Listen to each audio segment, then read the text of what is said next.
여러분들 그 도시라는 게 뭐냐? 도시라는 게 뭘까요? 아시는 분? 한번 뭐 개인적으로 도시라는 게 뭐다? 이렇게 딱 한마디로 이렇게 하실 분 없어요? 제가 그 인사 국가 담당자라고 하는지 하실 텐데,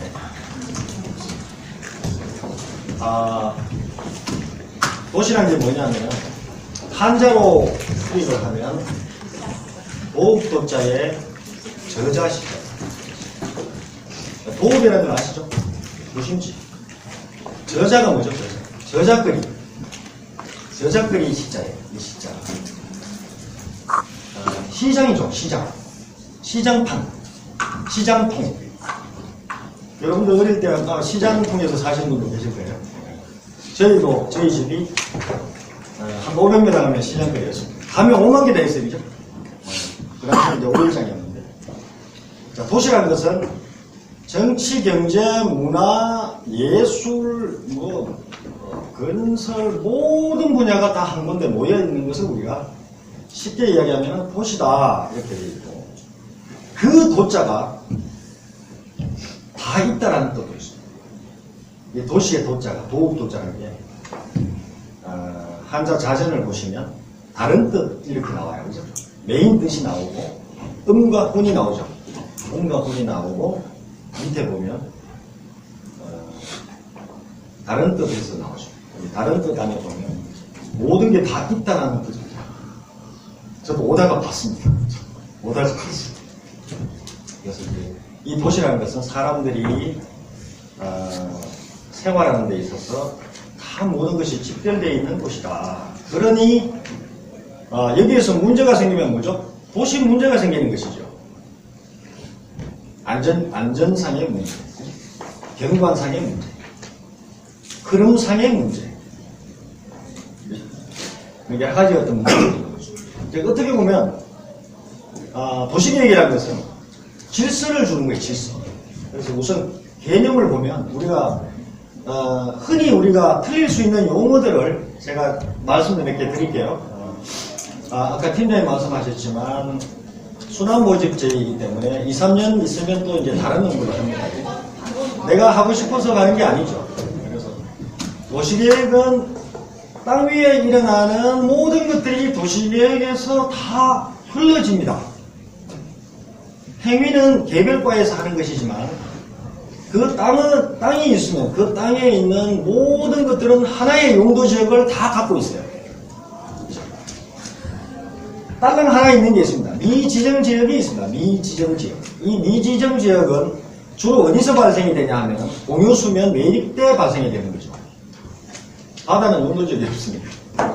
그래서 사업이 완료되는 시점에 용도지역을 추후 관리 차원에서 부여를 하는 것입니다. 그래서 땅이 있다면 그 땅에 무조건 용도지역은 하나다.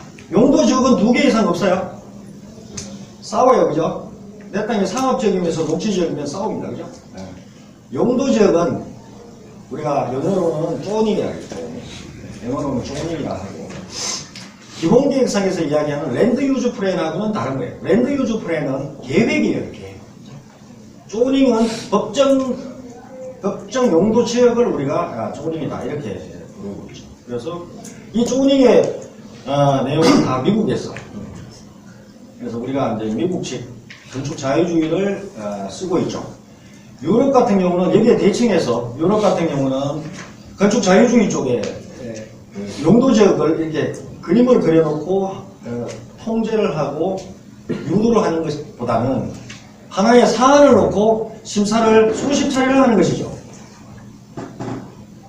Plan Unit Development에서 PUD 이런 용어를 쓰고, 계획 허가제다. 우리말로 하면 계획 허가제다. 이런 용어를 쓰기도 합니다. 이것은 미국식 용도지역체는 금을 딱 끊어놓고 여기는 요것만 들어와. 높이는 이상 심으면 안 돼. 용도는 요것만 들어와. 이렇게 통제 운영을 하는 것이 용도지역체입니다. 그래서 어떤 의미로 보면 나머지는 액세서리.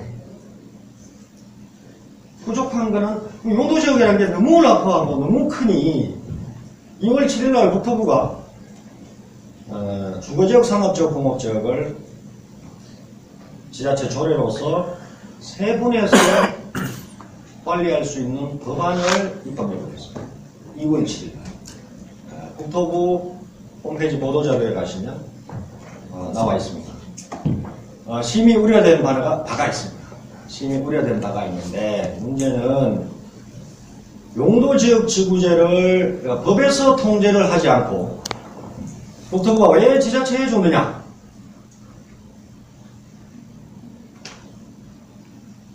중앙부처가 용도지역 지구제의 문제를 알고 있고 그것을 뜯어고치려고 수십 차례 시도를 했습니다. 못했습니다.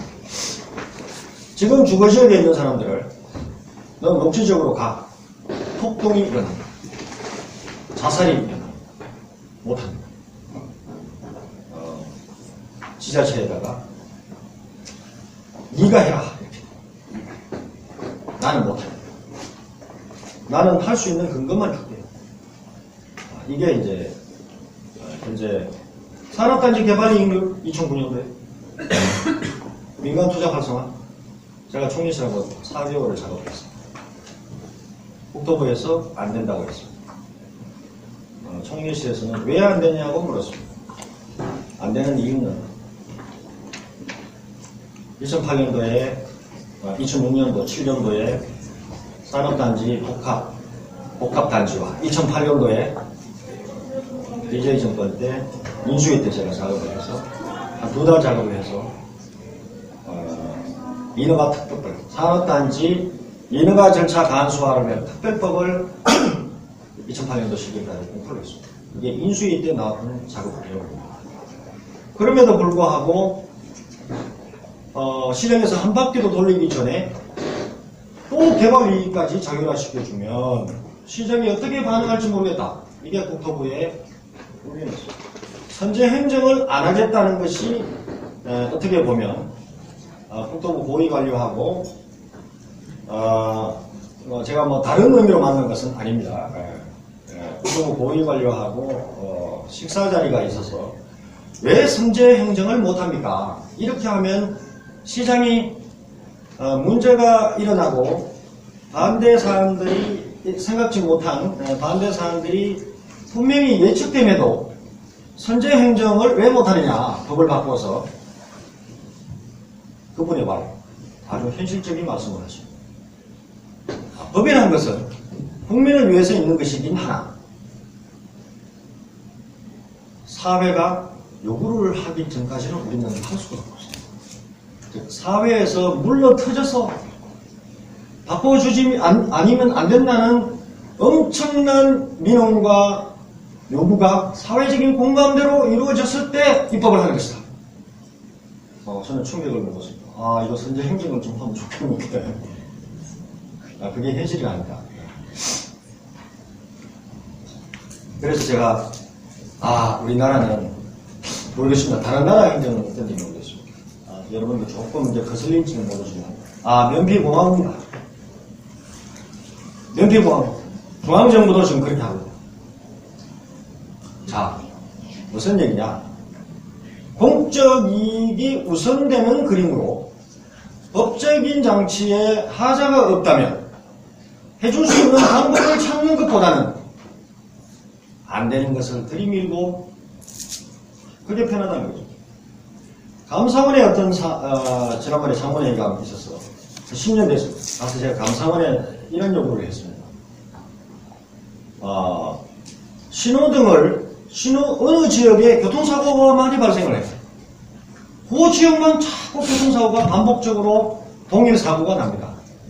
요즘 유튜브에 보면 그런 프로그램도 있더라고요. 자, 그러면 교통사고 난 사람들을 조지는 게 맞냐? 경찰이 그 옆에 숨어서 사고 나는 거 한 건 올리는 게 맞냐? 신호등을 고쳐주는 게 맞냐? 그래서 나온 제도가 지금 하고 있습니다. 하고 있고, 이화순, 지금 부지사가 되셨는데, 그때 제가 이제 경기도 규제개혁위원을 할 때, 경기도 규제개혁 기본계획을 수립을 하자 해서 전문가 반담회를 한 번 열었어요. 그때 기조실장 하십니다. 그때 내가 유사한 얘기를 했습니다. 그래서 규제라는 것을, 경기도 감사관실에서 저는 제도 지금도 운영을 하고 있는 걸로 알고 있어요. 감사도 마찬가지고. 적극행정 면책제도라는 게 있습니다. 적극행정 면책제도라는 게 뭐냐면, 나는 공무원으로서 추후에 부정과 청탁이 없는 상태에서 제도가 이러이러함에도 이것이 공적 이익에 반한다는 취지하에서 적극적인 행정을 하다가, 감사는 법을 갖고 하겠죠. 정황을 보고 하겠죠. 증거를 갖고 하겠죠. 논리 싸움이 될 겁니다. 그럼에도 불구하고 나는 이렇게 해줬다. 그래서 우리 지역에 100억이라는 1000억이라는 1조라는 투자를 내가 유치를 했다. 이 사람은 상을 받아야 될까요? 벌을 받아야 될까요? 이게 적극행정 면책제도.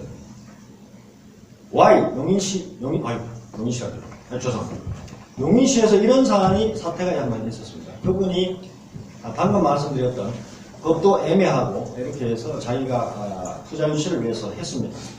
그래서 처분을 했습니다. 처분을 했는데 당연히 감사감사가 감사감사인지 행자부감사인지 도감사인지 기술감사인지 모르겠습니다. 자체 감사는 아닙니다. 그래서 외부 감사에 의해서 징계를 맡게 됐습니다.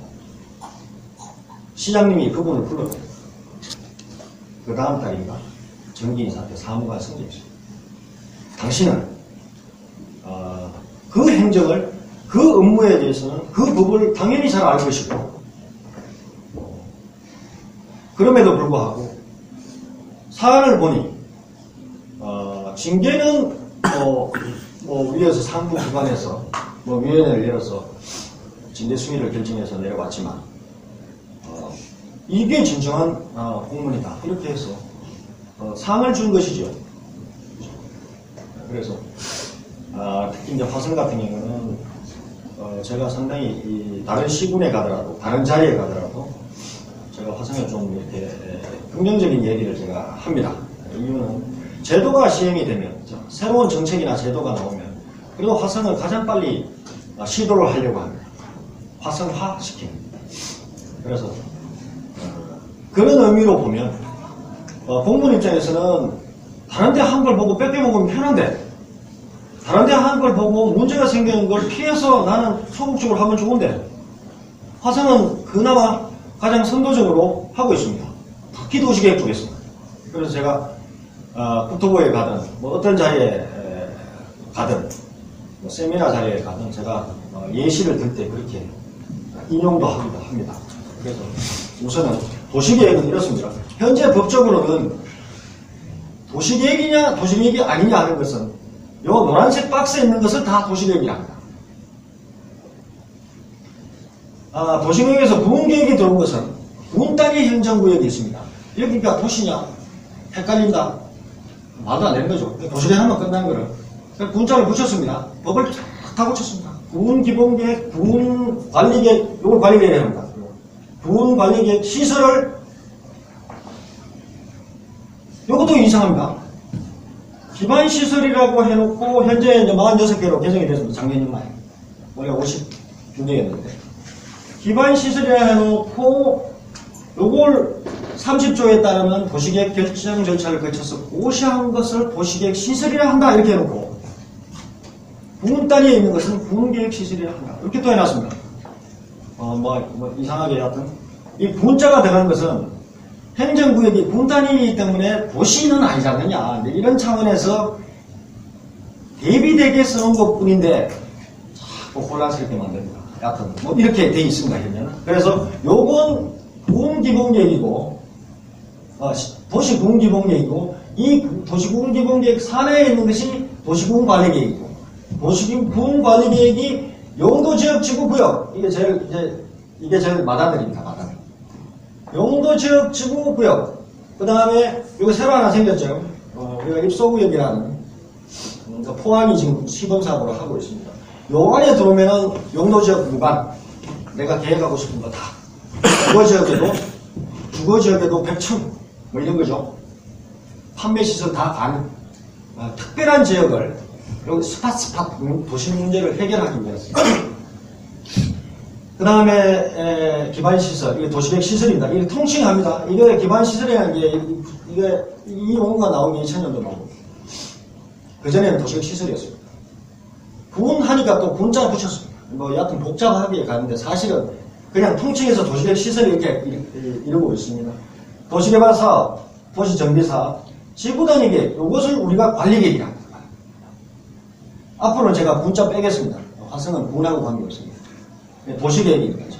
자, 요걸 도시계획이라 하고, 나머지 개발행위 허가는 국토계획법에 담아놓긴 했지만 도시계획이라는 용어는 쓰지 않습니다.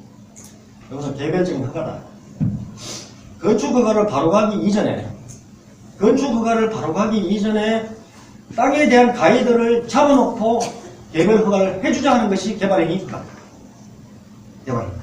그래서 개발행위 허가는 도시관리계획의 범주 안에는 들어오지 않는다. 이렇게 이해를 하시면 되겠습니다. 그래서 도시계획이라는 것은 요 노란 색깔을 따라가면 된다. 이렇게.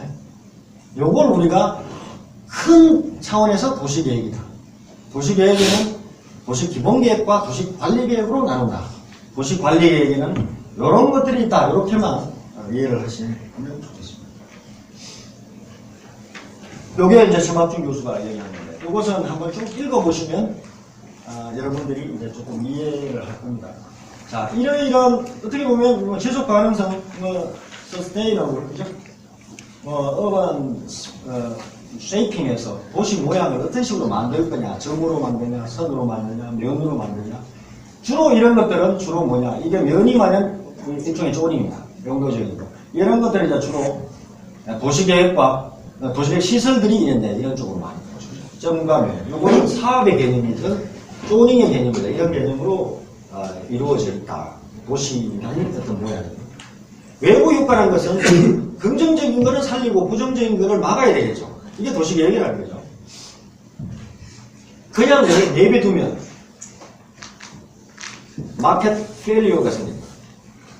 통제를 안 하면 전부 다 좋은 걸 다 짓고 엉망이 이게 환경의 문제가 발생이 되죠. 청계천 예전에 흑백사진 보시면 그렇게 통제 안 하면 그렇게 되는 겁니다. 그래서 도시계획은 질서를 잡는 것이다. 그렇기 때문에 경찰권이라는 것을 폴리스 파워를 동원할 수밖에 없다. 그것이 우리가 현재 국토계획법에서 규정하고 있는 용도지역지구제와 시설과 개발사업과 이런 것들이다. 그런데 큰 그림 없이 그냥 단위 스팟 하나만 해결할 수가 없으니 20년간의 목표를 잡고 우리 도시는 앞으로 이렇게 갈 거야. 라는 큰 빅피처, 큰 청사진을 만드는 것이 도시기본계획. 그래서 그 도시기본계획에서는 인구도 크게 목표를 잡고 우리 시가 지향해야 될 목표나 방향을 잡아낸 것이죠. 그래서 우리 도시는 앞으로 이렇게 먹고 살 거야. 앞으로 이렇게 가야 돼. 라는 것을 선언적인 계획을 해놓은 것인데 이게 하위 계획의 통제를 받는 것이 크게 몇 가지가 있습니다. 그 중에 하나가 인구. 인구가 없으면 하위 계획, 관리 계획에서 이발을 못해요. 그 다음에 랜드 유즈 플레인, 그러니까 결국은 토지용의 양, 그 인구를 담아내는 주거용지는 어느 정도 사이즈, 공업용지는 어느 정도 사이즈, 이제 이런 어떤 토지용의 양, 그 다음에 5개년이니까 4단계로 나눠가지고 각 단계별로 5년에 한 번씩 재검토를 한다. 시대는 계속 변하고 있기 때문에. 관리계획도 5년에 한 번씩 계속 재검토를 하도록 되어 있죠. 지구단위도 5년에 한 번씩 또 재검토를 하게 되어 있습니다. 그래서 이 5년이라는 주기는 정책이 계획이 발표가 되고 사업이 실현이 되는 시점. 이게 일반적으로 허가받고 공사하고 시장에서 반응하는 시점을 일반적으로 5년이라고 합니다.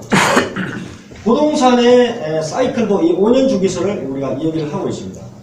그래서 뭐 좀 있으면 제가 퍼프로 얘기도 하겠습니다. 그래서 이제 이런 어떤 것들이 있다. 결국은 도시계획을 왜 하느냐의 개념입니다. 이게. 여기에 광역도시계획이라는 게 있습니다. 광역. 이것은 복수의 도시가 각각 계획을 하면은 인터페이스가 안 되죠. 서울은 이쪽에 뭘 하고 싶은데 광명은 여기에 이런 게 들어오면 안 돼요. 서울은 외곽으로 밀어내는데 님비. 광명은 거의 주거지에 붙어있어. 인터페이스가 필요하죠. 합의 조정이 필요하죠. 하나의 틀 안에 넣는 게 광역도시. 광역시설이죠. 쓰레기 처리장. 그래서 광역도시계획은 그런 목적을 위해서 거죠. 전부 14개를 하고 있습니다. 우린 여기는 수도권입니다. 우리는 수도권 계획이고 현재 수립되어 있습니다. 2745만 명의 수도권의 총인구를 총량으로 정해놓고 개별 도시를 현재 통제하고 있는데 불행하게도 지금 다 오버됐습니다. 전국의 도시계획 인구를 합치면 1억이 넘습니다.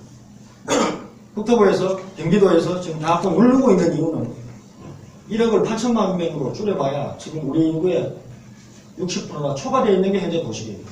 도시화율은 90% 넘었습니다. 그러니까 여하튼 현재 인구나 토지용계획은 상위 기관에서 자꾸 누르고 있습니다. 아무 의미가 없습니다. 아무 의미가 없고 기본계획의 체질을 바꾸자 해서 TF를 예전에 국토부에서 구성한 제가 1, 2, 3 TF에 다 들어갔습니다. 다 들어가서 국토부에 싫은 소리도 했습니다. 그러니까 일부 변경할 거냐, 판을 바꿀 거냐, 그건 국토부가 정해라. 내가 보니까 이견지 저건지 모르겠다. 결국은 그게 다 도시기본계획의 진짜의 도시기본계획, 미래 도시 발전상, 인구 토지용계획은 네가 알아서 해. 다만 달성률을 체크해서 문제가 있으면 그 다음에 5년 후에 재검토 때 인센티브를 안 주는 쪽으로, 오히려 인구를 까는 쪽으로, 그래야 정치적인 사안에서 도시계획이 휘둘리지 않게, 그러나 시장 군수가 자율성을 갖고 책임 행정을 할 수 있게끔 그렇게 체제를 바꾸려고 2년을 국토부가 준비했는데 지금 다시 원상복귀 됐습니다. 아직도 이 인구하고 토지용계획에 목을 메고 고통을 겪고 있는 민간 사업자들이 많습니다. 적정한 기반시설과 결국은 제가 볼 때는 기반시설의 문제고 경관의 문제고 조화의 문제예요. 그게 문제가 없다면은 걸맞게 해주는데 뭐가 문제냐는 거죠. 시장은 거기를 요구하고 있는데 행정은 일로 해라. 시장은 오늘 하고 싶은데 행정은 5년 있다가 해라. 이게 도시계획입니다. 근데 거기에 절대가치가 숨겨져 있느냐? 그것도 아니에요. 그러니까 문제. 그래서 도시계획 판을 바꾸자. 준비를 했었습니다. 화성시 도시정책과에 계신 분들이 아마 계실 겁니다. 그러면 예전에 도시기본계획 TF 때 주고받았던 의견 조회했던 게 아마 흔적이 남아있을 겁니다. 한번 쭉 읽어보시죠. 도시계획이 이게 아니다. 도시기본계획이 이게 아니다. 저는 여러분들한테 드리고 싶은 것은 이런 얘기를 하고 싶습니다. 도시기본계획을 수립을 하고 종합계획이라 하죠. 문화예술도 들어옵니다. 나중에 예산의 집행 가능성까지 체크를 합니다. 자, 그런데 관리계획에서 개별사업에서 이 도로 부서 계시죠? 가로등 하나 만드는까지 우리 시가 지향하는 목표하는 20년 후의 청사진을 내가 지금 작은 요 사업을 하나 하고 있지만 이게 내가 도시기본계획 우리 도시의 방향에 부합되는 사업이냐 하는 것을 한 번이라도 고민을 하신 분이 계실까요? 없죠. 그거는 도시과의 전리품이다. 그거는 도시정책과에서 하는 행정이니 내가 도로 하든 하수도를 하든 난 쟤하고 관계없어. 쟤는 저거과에서 만든 거야. 불행한 일입니다. 그죠? 진짜 이 도시계획이 생활에 결국은 그 도시는 누가 살죠? 내가 살고 내 후손이 사는 땅 아닙니까? 자, 그렇다면 이런 거죠. 도시계획이 우리 도시가 20년 후는 이런 도시로 갈 거야 하는 큰 그림이 있다면 이런 겁니다. 내가 평택 가서 이런 얘기를 했습니다. 환황의 중심권 중심도시 평택 이렇게 나왔죠. 아마 미군기지 문제하고 대중국 문호개방의 문제를 갖고 아마 도시 장기적으로 평택은 그 두 개를 끌고 봤을 때 우리 도시가 어떻게 가야 되겠다. 세계 도시로 가자 이렇게 나온 겁니다. 5년 있다가 재검토해도 그 캐치프레이즈는 살아있더라고요. 자, 그런데 도로 개선하는데 어떻게 하죠? 지금 나와 있는 제품, 싼 거, 입찰가, 그다음 설계, 그냥 일반적인 도로 기준, 추가적인, 이게 세계적인 도시에 내가 하나의 부속품을 내가 어떻게 만들까? 없죠? 설계하는 사람도 고민 안 하죠. 허가해주는 사람도 고민 안 하죠.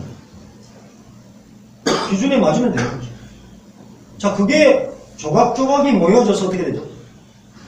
20년, 100년 후는 이 도시가 지향하는 바가 완성이 될 텐데, 부속품들을 하시는 분들은 도시개발계획에는 관계없는 거예요. 그럼 계획을 왜 하죠? 인구 통제하려고 매덕을 들여서 하는 건가요? 하수도, 수도 공사를 해요.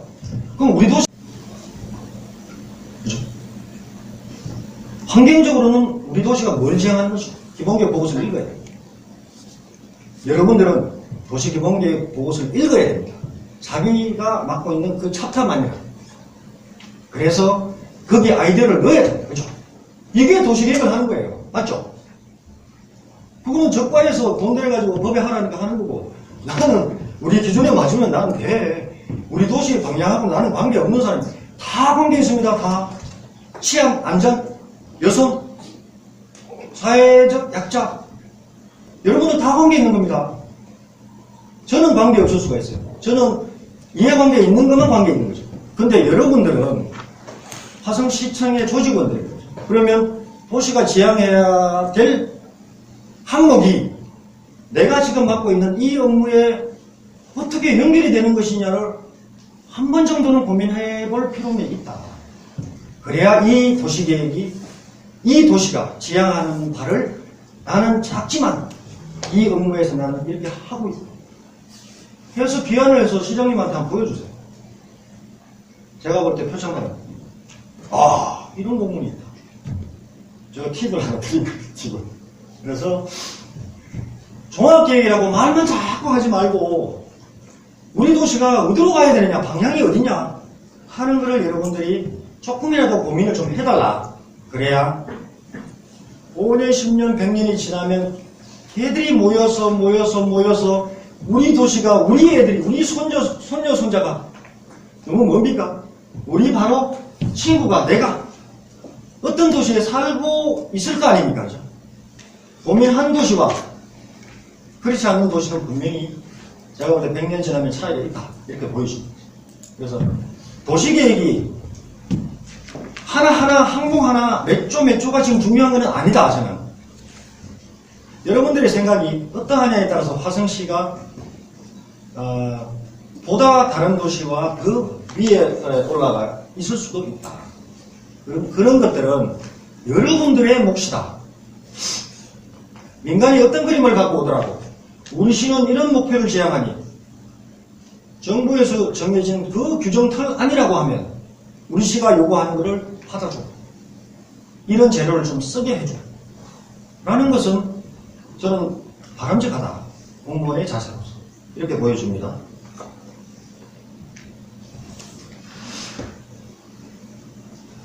다 들어가요.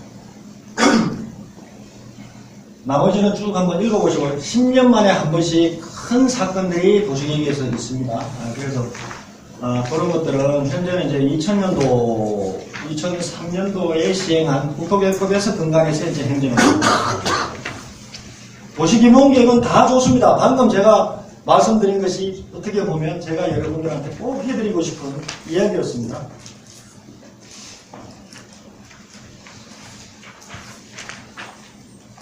도시기본계획과 도시관리계획에서 가장 큰 오류가 비전문가들이 하는 얘기를 도시기본계획에서 주거지역이야 맞는 말일까요? 도시관리계획에서 주거용지야 완전히 틀린 얘기죠. 도시기본계획에서는 큰 땅의 용도를 쓰는 겁니다. 용도를. 관리계획에서 이게 일종 주거지역인지 자연녹지지역인지 보존관리지역인지는 법정계획인 관리계획에서 결정할 용어고 도시기본계획에서는 주거로 쓸 거야. 그럼 주거 용도로 쓸 거야. 공업 용도로 쓰는 게 맞아.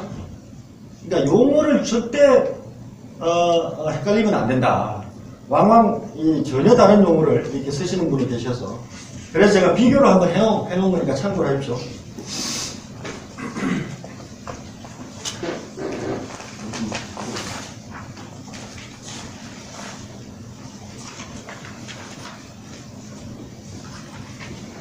시가와 예정용지, 인구, 특히 이런 쪽은 하위 계획에 의뢰하고 있습니다. 특히 도시계획 시설에 대해서는 유원지와 공원을 하위 계획에도 꼭 따지기 때문에 유원지하고 공원에 대해서는 기본계획하고 관리계획에서 이게 연동을 시켜놨습니다. 법적으로. 나머지 도시계획 시설은 개념적인 겁니다.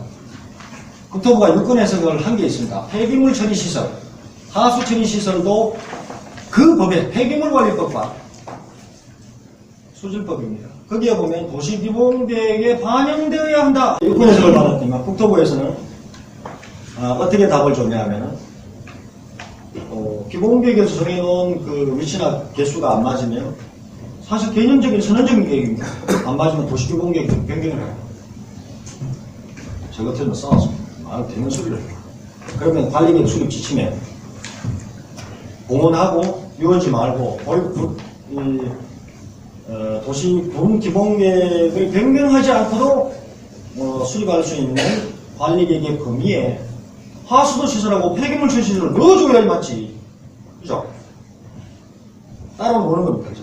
그래서, 공원하고 유원지가 관리계획에서 꼭 이렇게 몇 % 이상, 단위 규모가 얼마 이상 되면 도시기본계획까지도 영향을 미칩니다. 그거를 따지고, 내년도 7월 달에 이제 드디어 일몰제가 들어옵니다.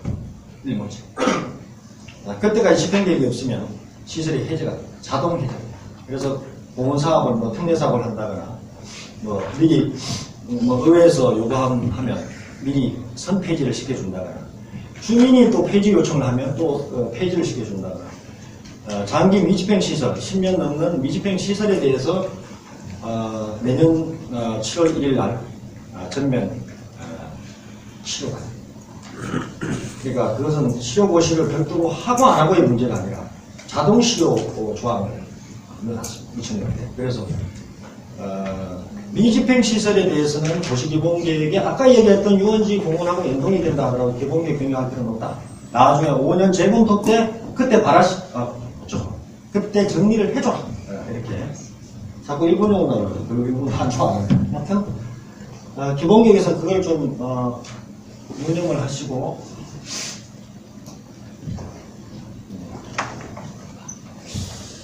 그 다음에 여러분들이 꼭 아셔야 될 게 주민제한제도가 있습니다. 그죠? 아까 말씀드렸듯이 일반 권한은 시장한테 있으나 내가 개인 사업자들이 어떻게 움직이는지를 모르니 니네들이 그러면 이러이러한 욕구를 맞춰서 제한을 해. 그러면 일반권자인 내가 검토를 해보고 이 관리계획을 수립할 것인지를 내가 판단하겠어. 이게 주민제한제도. 그래서 현재 주민제한제도를 활용하고 있는 법원, 여기 개발과에 계시는 분이 계실지 모르겠네요. 저기 공영개발사업소에 계신 분들이. 그러면 도시개발법에도 이제 2000년도에 주민제한제도가 들어오고 국토계획법에도 도시계획 시설, 그 다음에 용도지역, 용도지역은 제한권이 없습니다. 땅값이 가장 크게 움직여지는 거니까 이런 것들은 내 땅 주거지역으로 해주세요. 이런 거 안 됩니다. 지구 단위하고 도시개발하고 도시계획 시설만이 주민제한제도가 있는 것입니다. 그런데 용도지구에 대해서 주민제한권이 최근에 생겼습니다. 공장과 창고를 짓는 산업교통개발진흥지구에 대해서는 민간제한권이 새로 생겼습니다. 그래서 그건 참고로 하시고 그저께 심의 때도 그런 논의가 되었는데 주민제한할 때 주민은 일반권자인 행정청이 아닌 사람 모두를 주민이라 합니다. 우체국장도 주민이고요. LH공사 사장도 주민이에요. 여기서 이야기합니다. 즉 화성시장이 아닌 일반권자인 법적 일반권자가 아닌 사람은 전부 주민이라는 용어를 씁니다. 국토교획부에서. 요 민간인 주민들이 아닙니다. 이 동네 오빠 형이 아니고 그렇게 이해를 하시면 되겠습니다. 요건을 갖춰서 제안해요. 숫자가 다 틀리죠. 국토부에 물어봤더니만 내가 담당이 아니어서 모른다 그러는데 다 틀려요. 다 틀려요. 아무튼 틀립니다. 같은 제도인데. 토지적 성평가 제도가 있습니다. 우선 이제 도시관리계획, 아까 말씀드렸던 도시관리계획을 할 경우는 토지적 성평가라는 것을 만들어서 도시정책과에 갖고 있는 적성평가 결과치가 있습니다. 필지마다 점수가 다 나옵니다. 개발할 거냐 말 거냐. 하나 달아 마. 이렇게 하나 달아 마. 그것을 꼭 봐야 됩니다. 그래서 관리계획을 수립을 하는 경우는 토지적성 평가를 꼭 기초에 깔고 해야 된다. 그래서 가나 등급은 보전, 라마 등급은 가능, 다 등급은 심의 후 허용 이렇게 정리를 하고 있고 평가 체계 1, 2 해서 방식이 틀렸습니다. 근데 현재는 통합을 해서 도시과에 여기서 무슨 시설을 하고 싶다고 하시면 도시과에 꼭 미리 물어보세요. 이거 도시계 시설 결정하는 게 맞냐 안 맞냐. 아마 접수되는 과는 틀릴 겁니다. 그죠? 시민은 도시과로 이렇게 협의하고 도시 디자인과에 이제 심의 상정을 하겠지만 적성평가에 대해서는 꼭 도시과하고 근데 개발이 허가는 볼 거 없습니다. 도시관리계획이 아니죠. 근데 도시개발 사업하고 몇 가지 특례법에 의한 사업, 산업단지, 물류단지, 관광단지 이런 특례법의 관리계획을 의제받는 사업들은 적성평가를 하지 않아. 그래서 대표적인 건 도시개발 사업. 그래서 도시계획 시설과 용도지역 지구 변경과 이런 것들은 꼭 여러분들이 관련과에서 업무를 보시다가 문제가 초기에 도시과하고 꼭 협의를 해서 적성평가를 한번 체크를 한번 해놔라.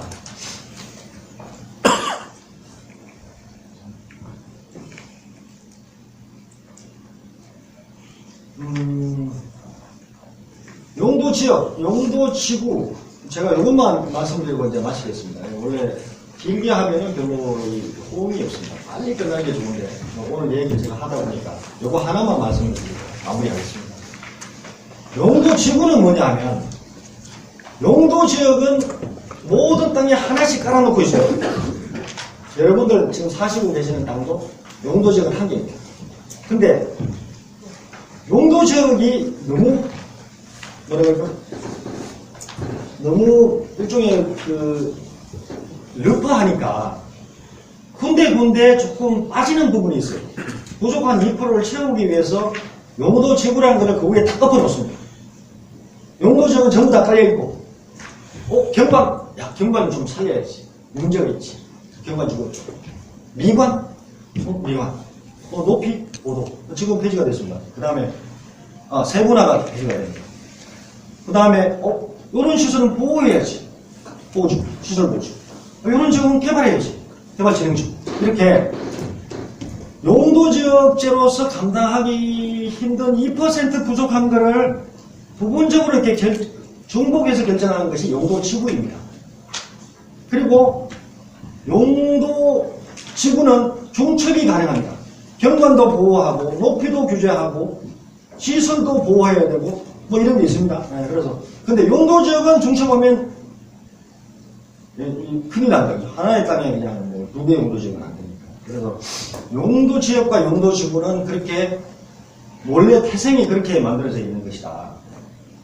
그러면 하나의 땅이 이렇게 중복되어 있으면은 용도는 넓은 면적의 용도를 허용합니다. 그 다음에 건폐율 용적률은 가중평균을 해서 내는데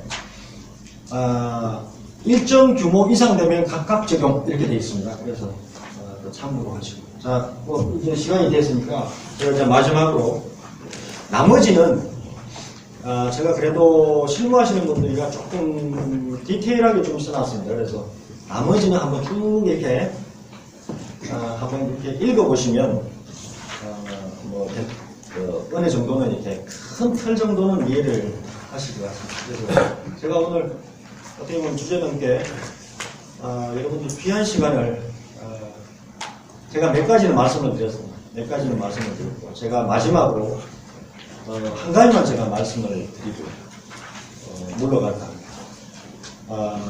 법의 테두리라고 한다면 특히 공직에 계신 분들한테 제가 요구사항은 지금은 강사의 개념이 아니라 민원인의 개념으로 본다면 조금 따뜻한 마음을 좀 가져달라. 물론 이제 아마 이 교육 과정에서도 민원 대응법 뭐 이런 것도 하실 겁니다. 그래서 그 따뜻한 마음이라는 게 뭐냐면은 위민. 그러니까 위할 위자에 백성 위자. 그래서 같은 틀 안에서 제도 안에서 그게 하자가 없다면 그게 또 화성시의 정책에 부합한다면 좀 따뜻한 마음을 갖고 열정을 좀 불태워주시면 고맙다. 이런 생각이 들고, 새로 오신 분들도 또 보금지대 초기에 이제 아직 초기니까 여러분들의 목표 다 이루어졌으면 좋겠어요. 다 이루어졌으면 좋겠다. 좋아졌으면 좋겠다 하는 것이 제 개인적인 바람입니다. 횡설수설하는 강의를 들어주셔서 감사합니다. 고맙습니다. 네, 누시